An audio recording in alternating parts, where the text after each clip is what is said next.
What is up, everyone? JD here. I hope you're all doing well today. Today I'm bringing you another new knife unboxing. This one here I'm actually very excited about because I had to sell my previous version of this one for funds for the channel. I mean, I really just I wasn't carrying it as much, and I really liked the knife, but the size was the issue. I found I was only really kind of carrying it on the weekends, had it on me around the shop, and really just using it for a lot of hard use things. What I was finding is when I wanted to carry it, because it was taking up, a little bit more pocket space than I really wanted it to, I just found that I wasn't including it in the rotation as much. So I ended up kind of giving it up for something else for the channel. Now, when I decided to go ahead and reorder, because I really like this a lot, for multiple different reasons, for the person associated with it, the company that manufactures it, how it works, the ergonomics and everything like that.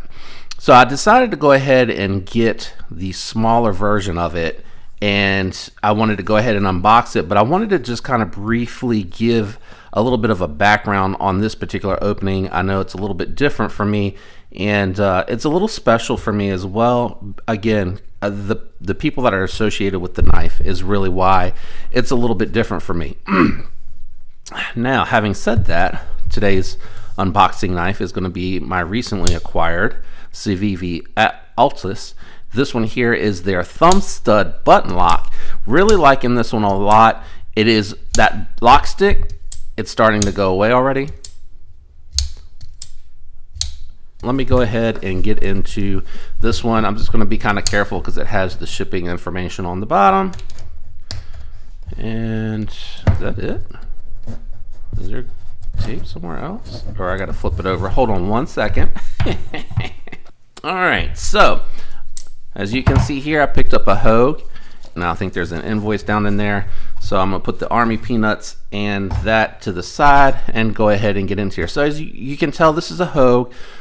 I like Hogue. They're a USA manufacturer that is bringing exceptional value for the money for a made in the USA knife. The steels, the materials, the build quality, the warranty and how they back it up, the way that they respond to the community. From the feedback that they get, you can tell that they care. They're a brand that cares, and you should probably look at some of the stuff that they carry. They may have something that's your flavor. Now, they're a little bit more, I guess I would say, tactical with some of their stuff, and I can't wait to see as the brand grows to see if they do a little bit more premium, high-end type looking stuff, throw some titanium out there. Some of that stuff, like right now you can tell they're more of like the outdoor and probably service unit type carry. But having said all that, what I ended up picking back up, if you've been watching the channel for a long time, I picked up the Doug Ritter Mini RSK MK1 Gen 2, and I wanted the Mini because, as I mentioned earlier, I found that the larger one was just a little big for my everyday carry. And I'm hoping, really hoping, that this particular one will satisfy my need to be able to use this as intended, but still be able to carry it. What is in here? Oh, okay. So there's stickers in here, and this is a little different. I guess they didn't stick it in there. It looks like it's the warranty stuff. Make sure it's not an invoice. Yeah. Warranty stuff. Little moisture wicking pack. So here's a great example. When you get something from like Benchmade or nowadays you get those little drawstring microfiber pouches. Look at the quality of this pouch. Look at the stitching. Look at the thickness of the zipper. I know you can't feel it, but hopefully you're picking up on the texture, just how premium of a case that is. So you ready to actually see the knife now that I'm 5 freaking minutes into this unboxing? Holy cow. There you go. So I did want to get the red Damascus. You can see here, this is a 20 CV blade. Lanyard hole being, over top of the pocket clip, not really my favorite. Made in the USA. I love this Damascus pattern, but I also like it because it's very grippy and it ensures a lot of confidence in hand. So, you know, if you're familiar with the Civivi Altus, here's a great example of a knife that it compares very well with size-wise. Now, the deployment method on here I like, and I can't wait to put the black hardware on here. I think that's going to look really good against the black red and with a little bit of white in there. But you have the thumb studs and you have their able lock, which works really, really well out of the box. So let's give it a flick. There you go. Look at that little surprise in there.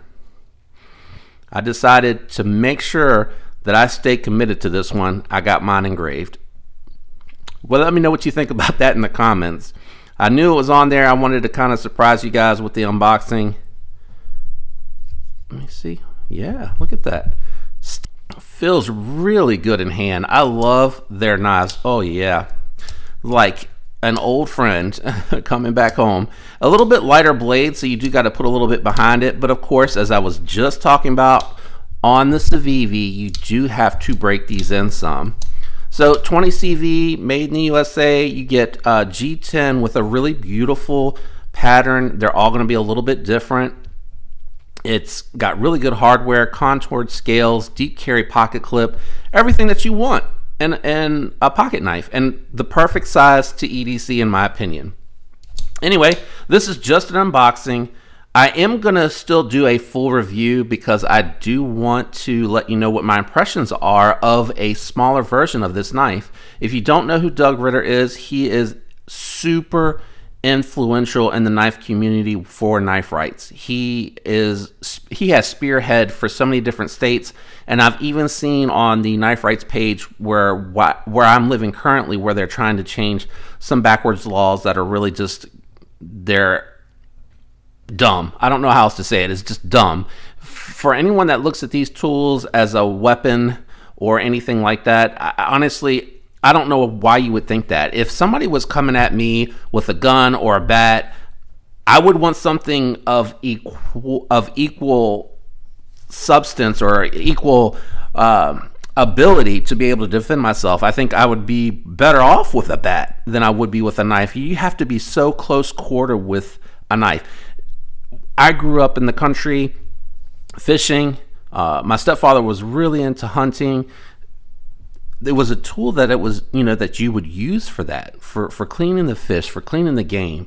And it also was a tool that you would use out on the field, getting into packages when you're building stuff, when you're unboxing supplies, cutting zip ties for stuff that you've tethered together temporarily, cutting hoses when you're working on the car, hoses when you're working on the mountain bikes. Like, there's so many applications of what I actually use these tools for. So we're so fortunate to have someone like Doug Ritter out there leading the way for us, and so many people that support him and understand the value of what it is that he's doing.